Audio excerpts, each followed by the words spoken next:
Supreme court में याचिकाकर्ता प्रियाली सूद ने हिरासत में लिए गए अवैध रोहिंग्या मुस्लिम प्रवासियों की रिहाई के लिए याचिका दायर की थी। इस पर सुप्रीम कोर्ट में केंद्र सरकार से जवाब मांगा था। केंद्र सरकार ने अपना हलफनामा सुप्रीम कोर्ट में पेश कर दिया है, जिसमें सख्त लहजे में दो टूक टिप्पणी की गई। केंद्र सरकार ने कहा है कि अवैध रोहिंग्या मुस्लिमों को भारत में रहने और बसने का कोई मौलिक अधिकार नहीं। साथ ही केंद्र सरकार ने न्यायपालिका की सीमा पर भी टिप्पणी की है। केंद्र के हलफनामे में कहा गया है कि न्यायपालिका अवैध रूप से भारत में प्रवेश करने वालों को शरणार्थी का दर्जा देने के लिए एक अलग श्रेणी बनाने के लिए संसद और कार्यपालिका के विधायी और नीतिगत डोमेन में प्रवेश नहीं कर सकती। सुप्रीम कोर्ट के कई फैसलों का हवाला देते हुए सरकार ने हलफनामे में कहा कि एक विदेशी को संविधान के अनुच्छेद 21 के तहत केवल जीवन और स्वतंत्रता का अधिकार प्राप्त है, लेकिन उसे देश में निवास करने और बसने का अधिकार नहीं है। सरकार ने अपने हलफनामे में कहा कि भारत UNHCR शरणार्थी कार्डों को मान्यता नहीं देता है।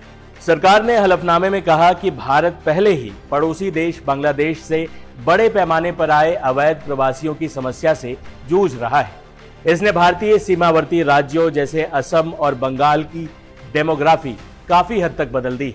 सरकार ने हलफनामे में आगे कहा कि अवैध रोहिंग्याओं का भारत में रहना आंतरिक सुरक्षा के लिहाज से खतरनाक है। सरकार को रोहिंग्याओं के नकली पहचान पत्र हासिल करने, मानव तस्करी और आतंकी गतिविधियों में संलिप्तता के बारे में विश्वसनीय जानकारी, जो देश की आंतरिक और राष्ट्रीय सुरक्षा के लिए खतरा है।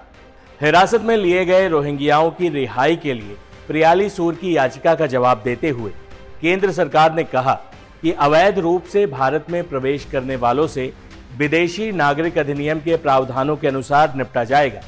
भारत रोहिंग्याओं से अपने घरेलू ढांचे के अनुसार निपटेगा, क्योंकि भारत ने 1951 में हुए शरणार्थी सम्मेलन के प्रोटोकॉल पर हस्ताक्षर नहीं किए। याचिकाकर्ता ने अपनी याचिका में यह भी मांग की थी कि रोहिंग्याओं के साथ वैसा ही व्यवहार किया जाए जैसे तिब्बत और श्रीलंका के शरणार्थियों के साथ किया जाता है।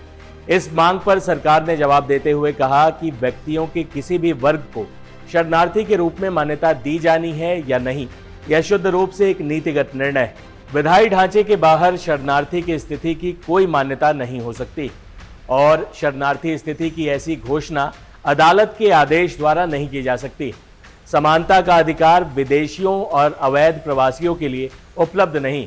हलफनामे के मुताबिक भारत में अवैध रोहिंग्या शरणार्थियों की संख्या 40,000 से अधिक हो चुकी है। हलफनामे में सरकार ने साफ किया कि ऐसे रोहिंग्या शरणार्थी जिनके पास संयुक्त राष्ट्र के दस्तावेज नहीं हैं, उन्हें भारत से जाना ही होगा। केंद्र सरकार ने अपने हलफनामे में अवैध रोहिंग्या शरणार्थियों की वजह से हो रही दिक्कतों के बारे में बताया है। केंद्र ने कहा है कि रोहिंग्या शरणार्थी नॉर्थ ईस्ट कॉरिडोर की स्थिति को और बिगाड़ सकते हैं। रोहिंग्या देश में रहने वाले बौद्ध नागरिकों के खिलाफ हिंसक कदम उठा सकते हैं।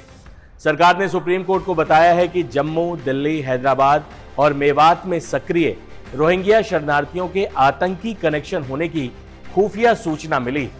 अवैध रोहिंग्या शरणार्थी 2012-13 से ही भारत में रह रहे हैं। केंद्र ने कहा है कि ये लोग बिना किसी डॉक्यूमेंट के एजेंटों की मदद से भारत म्यांमार के पोरस बॉर्डर को पार कर भारत आ गए। इनके पाकिस्तान स्थित आतंकी संगठनों से कनेक्शन की भी जानकारी मिली। केंद्र सरकार ने यह भी चिंता जताई कि अवैध शरणार्थियों की वजह से कुछ एक जगहों पर आबादी का अनुपात गड़बड़ हो सकता है। अब सरकार के रुख से साफ है कि अवैध रोहिंग्या मुस्लिमों के मामले में केंद्र सरकार कोई भी समझौता नहीं करने जा रही। इस तरह की तमाम वीडियोस, देश दुनिया की सारी खबरों के लिए आप बने रहें टाइम्स नाउ नव भारत डिजिटल के साथ। शुक्रिया।